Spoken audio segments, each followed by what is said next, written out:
new time now, Mondays at 5 p.m. It's very exciting. Lots of changes going on. And thank you for tuning in. Very excited to have my guests on the show today. And big welcome to you in the studio here today. I'm Thank excited to talk you. about this because of a few different reasons, which we'll get into. The one of them being that I was actually born at home with a midwife. Wow, that's amazing. Yeah. So today we're going to be talking about Black and Brown health in communities. And shout out to Miami Community News for having us on the show today. Thank you all for tuning in. Make sure to start your watch parties. I'm starting mine right now. And chat in your questions live for us on the show. So for years, Black women have been disproportionately dying during and after childbirth, if you guys are not aware. And this is due to systemic racism in the medical system here in the United States. The Southern Birth Justice and the National Black Midwives Alliance, which the organizations you're involved with, Hmm. you've been making progress in this, creating and sustaining community-centered solutions, training, deploying doulas, training Hmm. midwives, reviving this culture, this long lost knowledge. And it's just a really, I'm honored, kind of a little nervous to be in the presence of such a strong, amazing woman who's literally bringing life into this world on a regular basis. Mm. So, welcome. Thank you for taking the time, Jamarah. Jamarah, Jamarah. but you can call me Ja. Everybody calls me Ja. Ja. Yeah. Okay, Jamarah Amani. Thank you so much. I feel Yeah. like we really need to give you a round of applause, Oh, thank for you. That's real. beautiful. No, I'm honored to be here. Thank you so much for having me. so tell us. I talked a little bit about what the organizations that you work with do, but why don't you tell us a little bit about you? Like, who are you? How did you get here? Where are you from? Okay. Well, my name is Jamarah, and I am a midwife. I'm a community midwife. In Florida, I'm a licensed midwife.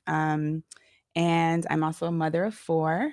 So I came to this profession really through my own birth experiences. I have a strong background in activism since I was a teenager, and just through my own pregnancies, kind of seeing some of the challenges that Black women have to face. And then also, learning more about the statistics, Black women being 3 and 4 times as likely to die from childbirth related causes as our white counterparts. It just really made me want to do something. So I got involved with birth justice, which is really a framework that was birthed right here in South Florida. And at Southern Birth Justice Network, we are the architects of birth justice. And what it really means is that everyone should have a provider that meets their needs, that respects them, that educates them about their birth options, that upholds informed decision making, and make sure that healthcare is a partnership and not that it's something that's being done to you, as we often see in hospitals. And also, part of that work is really uplifting the stories of Black families and of Black midwives. As you mentioned, some of these are traditions that have been lost, but not lost in the sense of, something random, but Black midwives were systematically disenfranchised all across the South in particular. And so part of the work is really bringing that legacy back into the community by increasing the numbers of midwives, by raising awareness that, Black midwives exist, that we're here, that we're doing the work, that we're caring for our communities. Mm-hmm. And, we're also involved in training and mentoring of students as well. So yeah, that's what we're doing. Mm-hmm. What is the reasons that you think that birth rates, women are dying in this way? Is it is it the doctors, they're not being educated? Is it that they are afraid to have uncomfortable conversations with their patients because they don't know how to have, conversations with people that look different from them or whatever, whatnot? What is it? I mean, there's a lot of reasons, and as we see with most, forms of oppression, even when we talk about this pandemic that we're in right now with COVID-19, the reasons are intersectional, and they're varied, right? So there's not just one reason; there's multiple ones. But the major thing is systemic racism, as you mentioned, and the impact that that has, both on the individual and on within the system. So there's something called the life course perspective, which is, basically this theory that if you're exposed to racism and white supremacy over the course of your life, Mhm. it accumulates as stress in the body, and it can show up as a higher blood pressure. You have Mhm. higher cortisol rates. We see Mhm. higher rates of preterm labor and higher rates of birth-related complications. So that's how it impacts the individual. And then within the system, there is ongoing discrimination. We have, care that is substandard. We have obstetric violence happening in hospitals. We have a Ooh, well, rising I don't know what that word C-section means, rate. obstetric, but it sounds scary. Obstetric violence basically means, so birth is a natural process, right? Yeah. Sorry. Sorry. Pregnancy and birth is a natural process. And when we uphold the natural processes, it respects the rights of the individual. But when things are forced on people, like an unnecessary surgical procedure or intervention, Mhm. then it can become, a situation of violence. And so a lot of people are having C-sections done without their consent, or they're being coerced into them. Mhm. In South Mhm. Florida, in Miami-Dade County, we actually have a almost 50% C-section rate. And we know that the World Health Organization recommends a 10 to 15% C-section rate for a healthy society. So that means thousands of people are having surgeries that are not necessary. And some of that does relate to the education of doctors. Some of that relates to the way the system works. And some of it relates to, pre-existing conditions and substandard care and complications that arise because people didn't have access to care in between their pregnancies or before they got pregnant. So we don't have expanded Medicaid in Florida. Mhm. We don't have extended postpartum coverage in Florida. So people are not getting adequate care or for long enough, or from providers that listen to them and respect them. So, and of course, this disproportionately affects Black people, and Mhm. that's why we see those high rates of mortality, which are devastating to families that it happens to. And also, we have the high infant mortality rate, where Black babies are twice as likely to die in the first year of life. So, we talk a lot about the problems and about the statistics.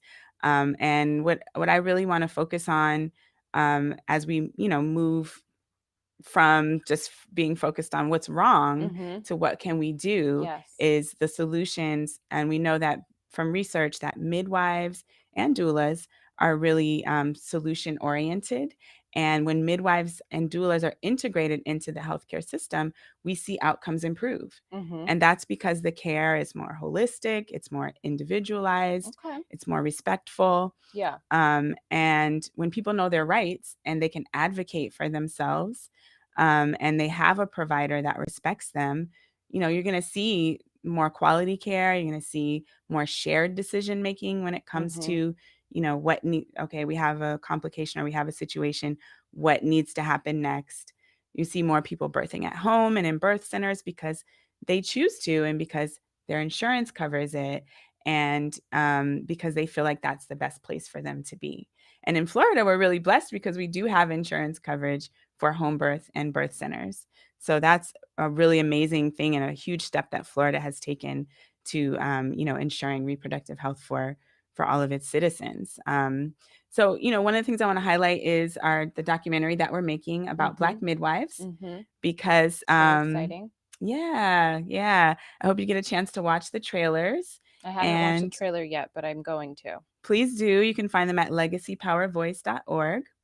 And we're having a screening of a short segment of the film this Saturday, virtually, of course, at on December 12th, Saturday, December 12th at 7 p.m. And we're going to have a chance to have a panel of midwives. And these are grand midwives, what we call our elders. We call them grand midwives, Mhm. who have been practicing, some of them 30, 40 years, doing, home births and caring for people in holistic ways. And we're going to have a panel where they are going to share some of their wisdom. So I'm excited as somebody who learned from these grandmothers, these grand midwives, to be able to sit at their feet and soak up some of that wisdom, because it's a channel that has really been lost in our communities. Mm-hmm. That midwives are not the central healthcare providers for pregnancy, birth, postpartum, infancy anymore. You kind of have to like search out a midwife versus we used to have so many midwives You that know one, they were yeah. the main channels for communicating health and taking care of families within the Black community. And so our work is really to restore that legacy and to move that forward by increasing the numbers of providers. So this documentary is helping to raise awareness and share those stories and tell tell everyone about the beauty and the legacy of Black midwives. Mm-hmm. Very good, very exciting. Um, I want to talk a little bit about organizations, companies, brands, people that either have been a direct barrier or direct supporters of your work. Mm. Do you have anybody in mind that we should know about? Especially, we just came out of an election. Hmm. Like, who is for this kind of work and who should we be aware of that is not? Well, what we need is a birth justice report card Okay. so that we can really get a sense. And this is a state thing or a federal thing or a county, city? Well, What? we've been working on a county birth justice report card that we want elected officials to fill out, as well as hospitals at Southern Birth Justice Network.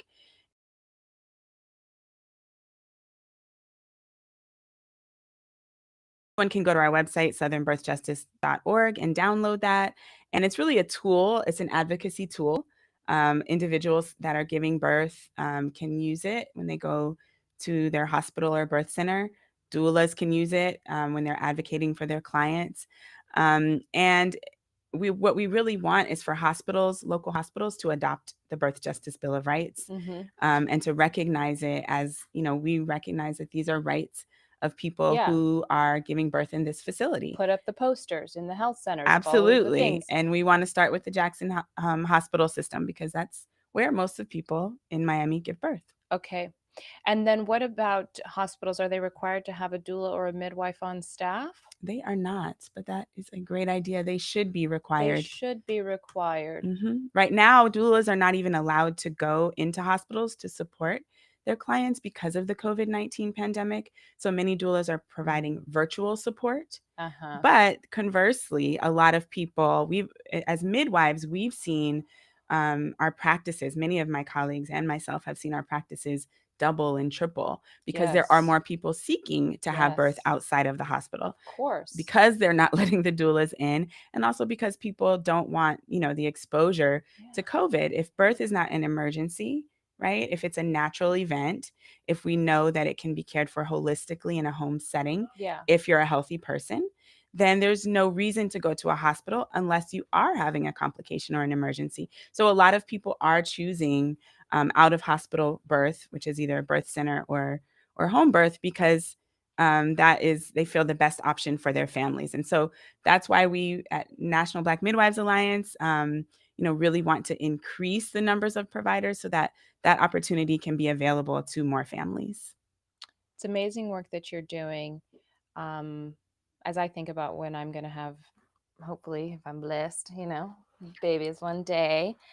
I want to know your story. You said you were born at Yeah, I was home. born at home. My mom, strong woman, my godmother and my mother's midwife, Paloma. She Mm. was there and brought me into the world. Apparently I was screaming really loud. I wasn't pleased. And actually I've been We love thinking, screaming babies. yeah, That's like a it's health. Babies healthy. come out screaming, you're breathing, you're healthy. Awesome. Yeah. I've been thinking a lot about this whole concept of the birth in the womb and stuff, because the culture I'm building at my brand is our mission, and I'm thinking about our vision and what we envision for the world, and people feeling safe, this concept of people Yes. feeling safe. And I'm like, dude, the safest place, the most safe place you've ever felt for sure is when you're in your mom's womb, like you feel so safe in there. Yes. Like strive to achieve that level of safety and comfort. I love that you brought up safety. It's such an important conversation. Hmm. And I think a lot of people don't feel safe in their healthcare. Yeah, And so, scary. yeah, I mean, and I think that particularly Black moms, that what I see when I am taking care of Black moms, a lot of times when they come in for their prenatal visits, if there's been a recent police shooting or, an instance of police brutality that's high profile, their Hmm. blood pressure's higher, Of or they'll tell course. me they're not sleeping. And so we have to think about how all of these issues are intersectional Hmm. and what kind of Exactly. protective factors can we put in place for Right. our communities. And traditionally, midwives have been that safe space where people go to that they can feel heard and understood and listened to and advocated for. And so, that's why it's so important, I think, particularly for pregnant people, because they're not only worrying about their own health, but the health of their baby. Hmm. To have that safe space is such an important thing. Hmm. So I'm so glad that you brought up that issue of safety. It's so paramount to good health. It is.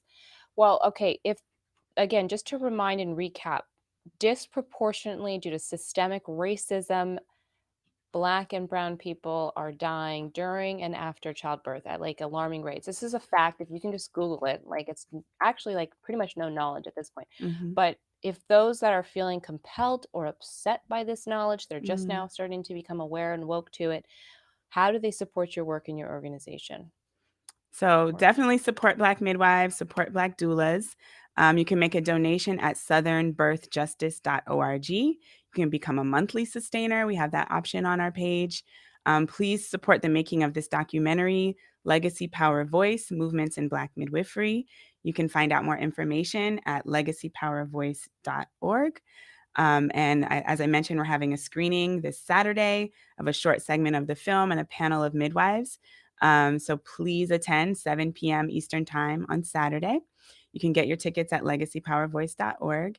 And then lastly, at blackmidwivesalliance.org, you can support National Black Midwives Alliance.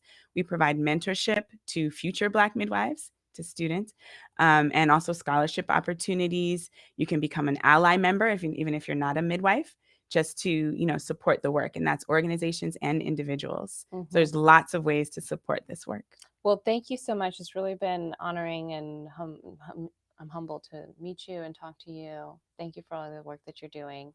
Thank you so much. This was fun. Yay! Great. So now we're going to continue on to talk with my next guest, continuing to talk about health today.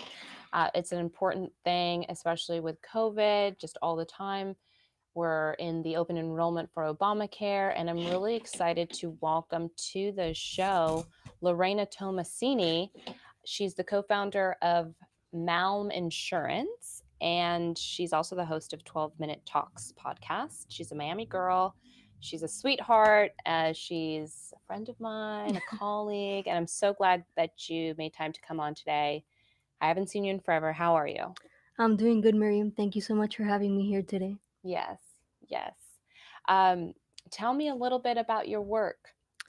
Sure. So I co-founded MALM, a life and health insurance agency, together with my mom. And what we do is we really help the community here learn more about how they can financially protect themselves Mm-hmm. in different scenarios, right? Okay. That come along in life a lot of times, and people are just not prepared for it. Mm-hmm. Mm-hmm. So all different types of insurance beyond health insurance. We mainly focus on life insurance and health insurance. Okay. We And don't it do property and casualty and okay. cars and things like that.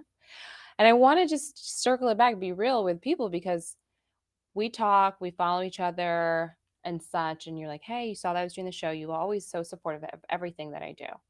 And you're like, hey, we should talk about what I'm doing on the show. And I was like, yeah, I do. I want to bring in the show. But hey, the show is about race to the top, Black and brown communities, etc. And I was like, so how are we going to, talk about that? How are we going to make it relevant? And you really responded with some interesting things. And I said, okay, absolutely. Let's bring Lorena on to talk about it. So tell me a little bit about some of the things that relative that you're aware of in Black and brown communities and the health statistics that are affecting us. Yeah, definitely. I think it's a topic that we hear about often, but Mm-hmm. so like statistically speaking, according to the American Heart Association, um, the African American community is at a higher risk for heart disease. Mm-hmm. And, this is due to pre existing conditions of high blood pressure, diabetes, obesity, right? That's higher in that community, right? Um, whenever I have a client that they tell me that they have diabetes, my immediate follow up question is, oh, do you also have high blood pressure? Mm-hmm. Because there seems to be a combination, that I've noticed from that. So, one of the things that I do in my field is in my industry is really educate the community about how they can be prepared. Because if we're talking to somebody that has high blood pressure, we know I always joke around that high blood pressure is like a side effect of living in Miami, right? Just traffic alone, people have high blood pressure, So right? real. And Ja, that was here before, was talking about women that are, that live in an African American community, that they're more higher propensity for high blood pressure, right? Because Right. of circumstances and so forth. Um, so one of the things that I do is we talk a lot about like critical illness insurance, which is really to provide people with money if, God forbid, they have a diagnosis of cancer, heart attack, stroke, that are things that happen nowadays because people have access to more affordable health insurance. They're more aware that, hey, I have this pre existing condition, but they're not really preparing themselves financially for if that were to happen. Mm-hmm. So this is just a way of having a lump sum of money if somebody has a heart attack or has cancer, because the likelihood of surviving that nowadays is a lot higher than, like 10, 15 years ago. Right. Usually that would be like a death sentence, having a heart attack, right? Mm-hmm. So that's definitely one of the things that we do. Yeah. Hmm. Yeah. And so this is for people that don't necessarily have health insurance through their work. So Hmm. entrepreneurs, people that are working at a smaller business, they don't offer these types of coverage and stuff. Right. Then we come to Lorena, and luckily you're so sweet and you explain it all to us. Hmm. And then we pay like a monthly fee or whatnot, just like we would normally. Yeah, Excellent. exactly. Yeah, and those are very simple to qualify. It's not, very complicated. Hmm. Okay. And then talk to me the other point that you made when we were talking about having you come on. Hmm. You talked about the health statistics of affecting African American communities, heart disease being much higher. You've talked about the breast cancer, Black women, the Hmm. higher rates of death, um, and what people can kind of do to become financially prepared should they become diagnosed.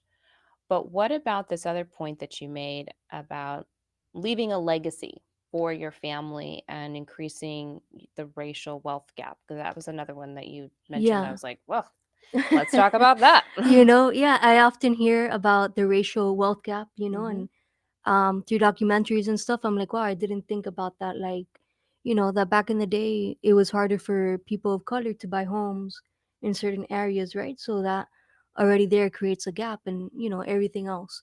So I've been doing insurance since 2006. And Hmm. when I first started, I worked a lot in Miami Gardens, in North Miami. So I know from personal experience who buys more life insurance and who doesn't, right? So, from my personal experience, right, I've noticed that African Americans tend to buy more life insurance than whites, right? Hispanics also buy life insurance, not as much. But um, one way to increase the wealth gap is through life insurance because So to um, to decrease it, right? to increase. You want to Oh, I'm sorry, increase it. decrease, Okay, I'm like, decrease wait the a minute, wealth wait. gap. I'm sorry. Gotta back it up. We didn't want to increase the gap. we wanna make that shorter. Exactly. But one affordable way of doing that is through life insurance, right? Okay. Because I often see that people, they just want to buy enough for like final expense, which is like to cover their burial or their cremation, which is good because you're thinking about that burden Right. for your family, right? Yes. But instead of just getting a $20,000 policy, you could get a policy for 200,000, 500,000, $1 million, right? And that entire benefit would go to your family tax free. at least here in the state of Florida. So what age do, oh, it's tax-free here. Yes. So Fantastic. any I love benefits this you state. receive, yeah. So at what age do I get my health life insurance policy? That's a good question. 18? You can start at 18. Some people like to buy it for children. There's different reasons for that. But the younger you are, the more affordable it is, right? Of So course, if exactly. you're 20 something, 30 something, you can get 1 million in coverage very at a lower rate, right? Yeah. Yeah. And And you don't obviously tell for people health. that you get it because then they might. Just you kidding. That's know a horrible you joke. you know that is not that's a funny joke, and It's I've not heard that funny. from clients myself. Don't tell anybody. Just But get your insurance and don't tell a soul. I've had people say, Don't hey, say who. I but don't. Who's on it? Who's named on it? No one knows who the yeah, beneficiary is. somebody has to know where that policy is, right? At least the beneficiaries, What about your executor of your estate? exactly, them too. But the other thing with life insurance is that it also helps to avoid probate. So if you're a business owner, Mm-hmm. right, and you have a business, well, you should also have a life insurance so that if you pass away, who's going to take over that business and Mm-hmm. everything like that. And this also avoids probate. So whoever you designate as a beneficiary in that life insurance, that's who's going to receive the funds. That's not going to go to court. And now let's see, it's not a will, Right. right? It's a contract. Um, and so yeah, so definitely life insurance is a great way to decrease the wealth gap, right? Yeah.